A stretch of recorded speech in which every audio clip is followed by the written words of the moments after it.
Hello friends, आप सभी का बहुत बहुत स्वागत है मेरे मार्गदर्शन चैनल में। आप सबको पहले मैं धन्यवाद देना चाहती हूँ कि आप सभी ने मेरा बहुत सपोर्ट किया और मुझे इनकरेज किया कि मैं और दूसरी वीडियोस लेकर के आऊँ और आपके लिए कुछ ऐसा करूँ जिससे कि हम एक अच्छे भविष्य की ओर आगे बढ़ सकें। बहुत सारी बातें हमने की पिछली यूट्यूब में जो वीडियोस आई हैं उस दौरान हमने काफ़ी बातें की। अब हम कुछ एक और दूसरा टॉपिक लेकर के बात करना चाहते हैं जिस पे फोकस करने की ज़रूरत है। इस विषय के बारे में आप भी जानते हैं, मैं भी जानती हूँ, सब जानता है, बट जानने के बावजूद भी हम उस विषय पे फोकस नहीं करते हैं। उसे कहीं ना कहीं हम इनडायरेक्टली नेगलेक्ट करते हैं। जान जाएंगे फिर भी वही काम करेंगे।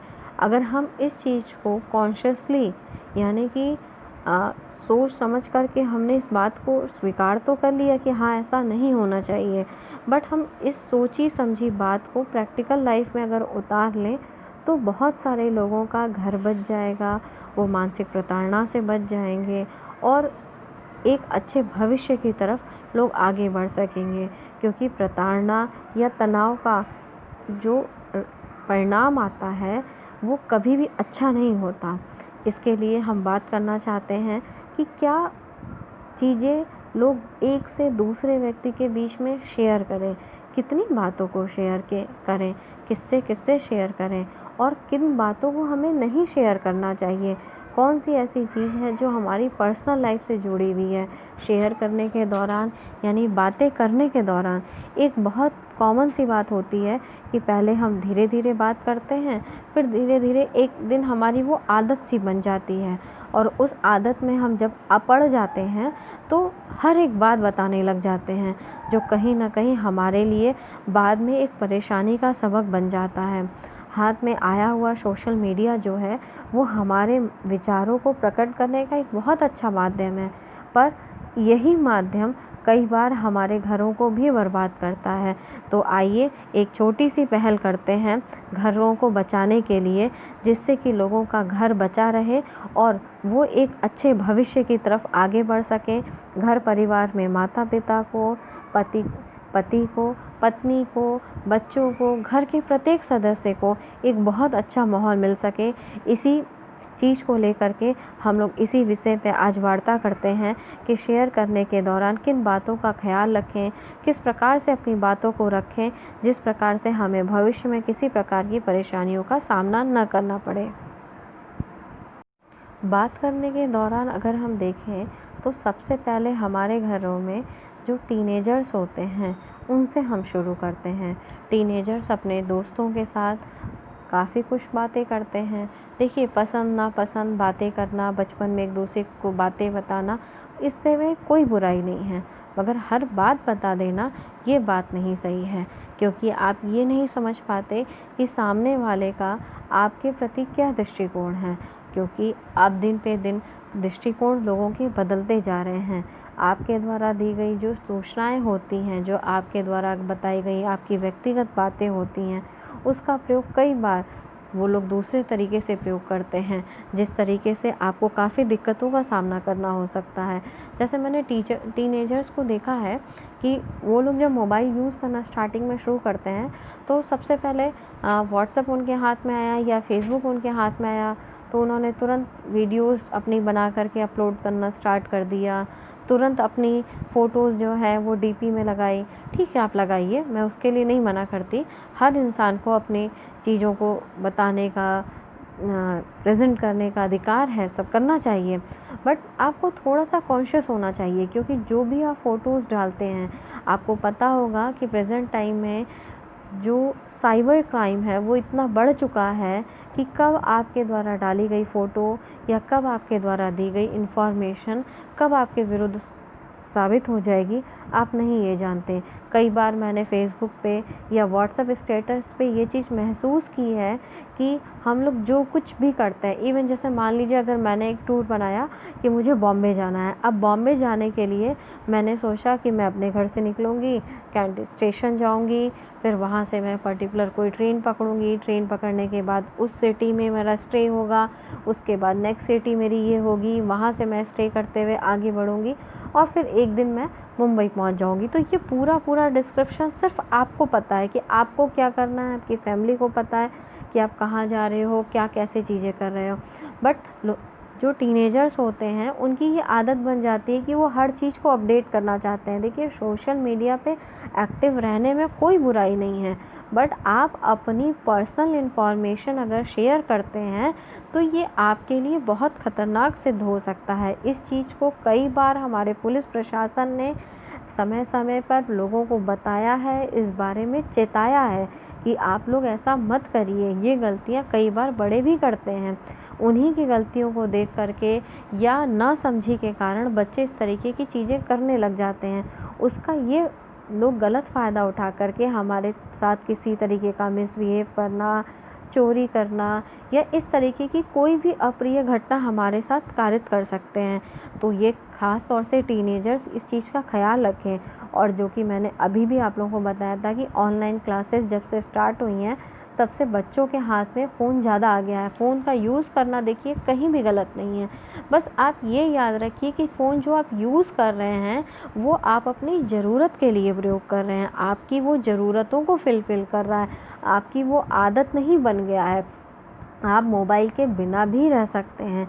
अगर आप मोबाइल के बिना नहीं रहना सीख सकते तो जिस तरीके से कोरोना ने आज बहुत सारी चीज़ों के बिना हमें रहना सिखा दिया है, वैसे हो सकता है भविष्य में कोई एक दिन ऐसा भी आए जहाँ पे हमें ये सीखना पड़े कि नहीं, अब हमें बिना मोबाइल के रहना है। तो प्लीज़ अपनी आदतों को आज से ही सुधार लीजिए, अपनी चीज़ों को इस तरीके से मैनेज करिए कि आपके द्वारा दी गई इन्फॉर्मेशन किसी भी तरीके से आपके विरुद्ध हानिकारक तरीके से प्रयोग न की जाए। और साथ ही साथ इन चीज़ों का भी ध्यान रखिए कि जहाँ ज़रूरत है, जहाँ आपको बताना है, वहाँ आप ज़रूर बताइए। फॉर एग्ज़ाम्पल, चाहे आप बॉयज़ हो या गर्ल्स हो, अगर आप कहीं जाते हैं तो आप अपने घर में गार्जियन को इन्फॉर्म करके जाइए, जिससे कि उन्हें ये पता हो कि आप कहाँ हैं। किसी प्रकार की कोई भी दिक्कत होने पे वो आपसे तुरंत कांटेक्ट कर सकें। ऐसे ही सेम कंडीशन आपके भी साथ हो सकती है, आपको भी अगर किसी तरीके की कोई प्रॉब्लम हो तो आप भी उन चीज़ों को शेयर कर सकें अपने घर में, अपने गार्जियन से उन्हें बता सकें। फिर हम बात करते हैं टीनेजर्स के बाद ऐसे लोगों के बारे में जो एक अपनी लाइफ में न्यू बिगनिंग की सिचुएशन में आते हैं। न्यू बिगनिंग की सिचुएशन दो तरीके से हो सकती है, जब हम एक करियर ओरिएंटेड हो जाते हैं तब, या हम जब न्यूली मैरिड लाइफ में आते हैं। न्यूली मैरिड लाइफ हो या करियर ओरिएंटेशन हो हमारा, दोनों ही कंडीशन में हमें एडजस्टमेंट करना पड़ता है। हम एक नए माहौल में जाते हैं, नए लोगों से मिलते हैं, नए हमारे ग्रुप्स बनते हैं। वहाँ ग्रुप्स बनने के दौरान जैसे मैंने कुछ मैं पर्टिकुलर नाम नहीं लूँगी, हाँ, मैंने एक फीमेल के माध्यम से एक ये बात सुनी थी कि उसने जैसे ही न्यू जॉइनिंग की, वहाँ पे कुछ लोग उसके बहुत अच्छे हितैषी बन कर के उसके सामने आए, उसकी काफ़ी मदद की, उसका जो भी काम होता था उसको करने में, उसको ऑफिस में कैसे वर्क करना है, क्या करना है, काफ़ी हेल्प की। बट जब कुछ दिन बीत गए तो उसे ये एहसास हुआ उस फीमेल को कि नहीं, इस पर्सन का जो मेरे प्रति व्यू है वो सही नहीं है। देखिए, ये आपके साथ कोई किस तरीके का बिहेव कर रहा है, वो आपके बारे में सही सोचता है या वो गलत सोचता है, ये बात मेल को भी बहुत अच्छे से पता होती है और फीमेल को भी बहुत अच्छे से पता होती है, क्योंकि हमारे अंदर ये चीज़ डेवलप हो चुकी होती है कि हम अच्छे और बुरे का फ़र्क कर सकते हैं। बस बुरे को जानबूझ करके भी अगर हम अवॉइड नहीं करते, यानी कि हम उससे अपनी दूरी नहीं बनाते हैं, तो वो एक दिन हमारे पर्सनल एरिया में इंटर करते करते वो हम लोगों पे हावी होने लगता है। तो उस महिला ने जब मुझसे ये बातें बताई तो मैंने बोला कि आप उस पर्सन को पर्टिकुलर वहीं उसी स्पेस पे स्टॉप कर दीजिए। अगर आप स्ट्रिक्टली स्टॉप कर देती हैं तो वो क्या, दूसरा कोई भी जो भी होगा आपके साथ नेक्स्ट फ्यूचर में, जो भी आपके साथ काम करने वाला होगा, वो हमेशा आपके लिए एक साफ़ सुथरी छवि और एक स्ट्रिक्ट जो आपका है उसकी तरीके से वो आपको फॉलो करेगा, जितना आपको काम होगा वो उतना चीज़ें करेगा। अगर यही स्ट्रिक्टनेस उस महिला ने उस दिन न दिखाई होती तो हो सकता है वो भविष्य में किसी बड़ी परेशानी में फंस जाती। साथ ही साथ ऑफ़िस एरिया में जब हम वर्क करते हैं तो बात करने के दौरान क्या करते हैं कि हम बातें करते करते कुछ बॉस की बातें अपने कलीग्स से कहने लगते हैं, कुछ कलीग्स की बातें बॉस से कहने लगते हैं। तो उससे होता क्या है कि जो हमारे ऑफ़िस का जो एटमॉस्फेयर होता है, जो हमारा वर्किंग प्लेस होता है, वो टोटल स्पॉइल हो जाता है। हम वहाँ बातें करने नहीं जाते हैं, वहाँ हम काम करने जाते हैं।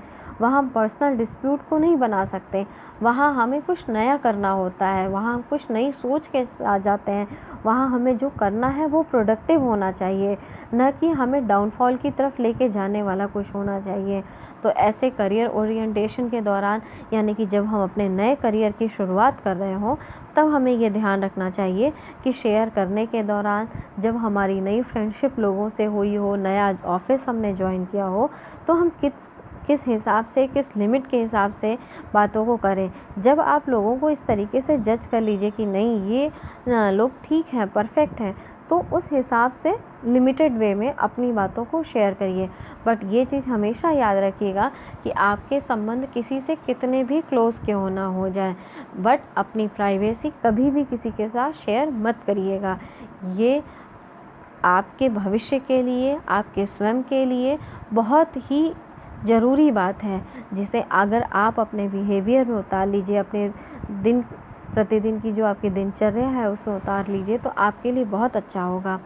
अब हम आगे बात करते हैं महिलाओं के बारे में। ऐसी महिलाएं जिनकी नई नई शादियां हुई हैं, ऐसी लड़कियां जो नई नई शादी करके अपने घरों में जाती हैं, वहाँ पे एक बहुत बड़ी प्रॉब्लम उन्हें फेस करनी पड़ती है कि उनका टोटल एटमॉस्फेयर, यानी कि जिस भी वातावरण में उनका पालन पोषण किया गया, वो तुरंत अचानक से एक रात के बाद वो बदल जाता है।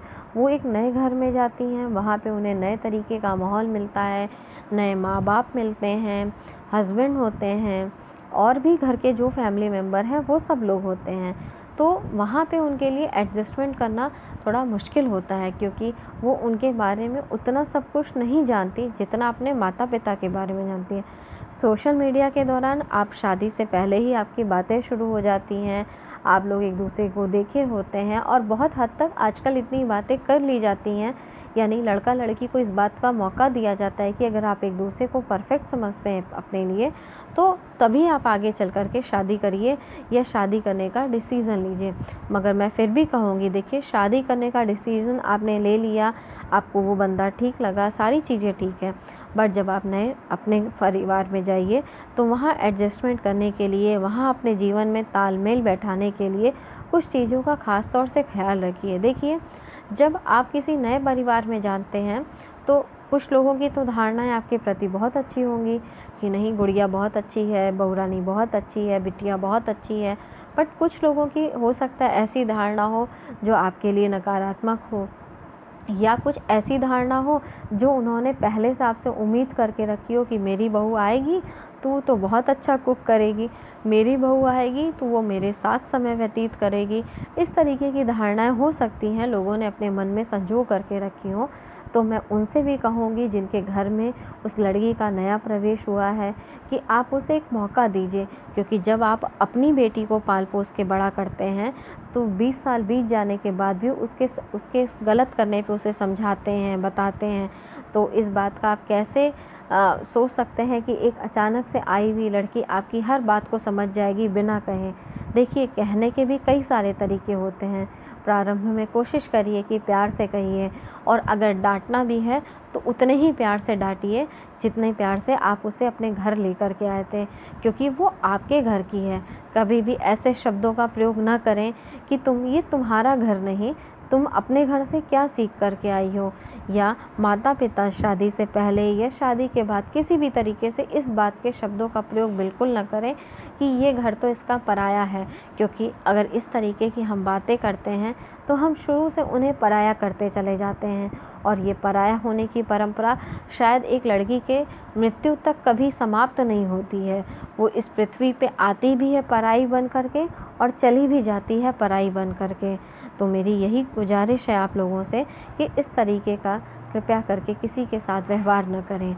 और आप लोगों से, जो न्यूली मैरिड कपल हैं, उनसे ये रिक्वेस्ट है कि जब भी आप लोग अपने ससुराल में जाइए, देखिए बहुत सारी चीज़ें हमें अच्छी नहीं लगती, अगर आपको नहीं अच्छी लगती हैं तो आप धीरे धीरे करके वहाँ के माहौल के अकॉर्डिंग अपने आप में तालमेल बैठाइए और दूसरा उसमें परिवर्तन करिए, क्योंकि थोड़ा परिवर्तन अगर आप करेंगी और थोड़ा परिवर्तन वो लोग करेंगे तो आपका एक वैवाहिक जीवन सुखी वैवाहिक जीवन बन जाएगा। पर हर बात पे रिएक्ट करना सही नहीं होता। जैसे कई बार एक चीज़ शिकायत सुनने में आई है, कुछ ऐसे लीगल मैटर्स हुए हैं जहाँ पे कोर्ट ने डिसीज़न दिया है, बताया है कि पर्टिकुलर मैटर, फैमिली मैटर में जो इस तरीके की प्रॉब्लम्स आई या डिस्प्यूट के जो पॉइंट्स आए, वो जनरेट कहाँ होते हैं? जनरेट वहाँ होते हैं जहाँ पे लड़कियाँ अपने परिवार में हर बात अपने शेयर करने लग जाती हैं। कई बार ये बातें माँ को अच्छी नहीं लगती, बेटी की माँ को नहीं अच्छी लगती, और कई बार ये बातें बेटे के भी माँ को अच्छी नहीं लगती। तो आपको ये समझना पड़ेगा कि एक बेटे की दो माएँ होती हैं, एक वो माँ जिसने उसे जन्म दिया, एक वो माँ जिसे उसे उसके जन्म के आखिरी दिनों के दौरान बहुत संजो के रखना है, यानी कि आपकी सासू माँ। सासू माँ भी वही माँ होती है जो आपके जन्म देने वाली माँ के समान होती है। बस अब आपको उसे किस तरीके से संजो के रखना है ये आपको समझना पड़ेगा, क्योंकि ये रिश्ता आपका है, वैवाहिक जीवन आपका है। अगर अच्छा कुछ होगा तो वो आपको सुख दे करके जाएगा। तो ये सारी चीज़ों का आप अपने यहाँ ख्याल रखिए और ससुराल से मायके में बात करने के दौरान बहुत सावधानियाँ बरतिए, क्योंकि सावधानी अगर आप नहीं बरतती हैं तो कुछ ऐसी बातें होती हैं, जैसे जब नई लड़की शादी होकर के घर में जाती है तो लोगों को उसके ऊपर कई बार ट्रस्ट नहीं होता।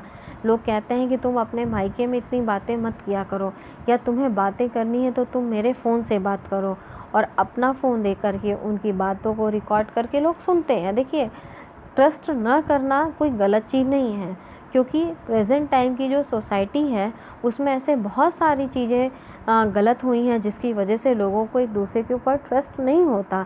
बट आप उसमें कमियां निकालिए, हर बात के लिए दोषारोपण करिए, ये चीज़ सही नहीं होती। तो प्लीज़ ऐसी चीज़ें न करिए, और आप लोग भी अपनी माता पिता से दिन प्रतिदिन की बातें ना कहिए।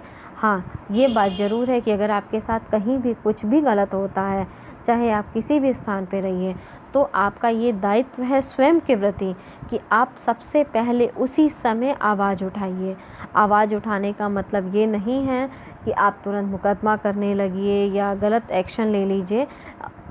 कदम उठाने का मतलब होता है कि आप उन चीज़ों को वहीं पर रोक दीजिए, ताकि आपके साथ होने वाला कोई भी गलत व्यवहार फिर कभी आपके साथ भविष्य में न दोहराया जा सके।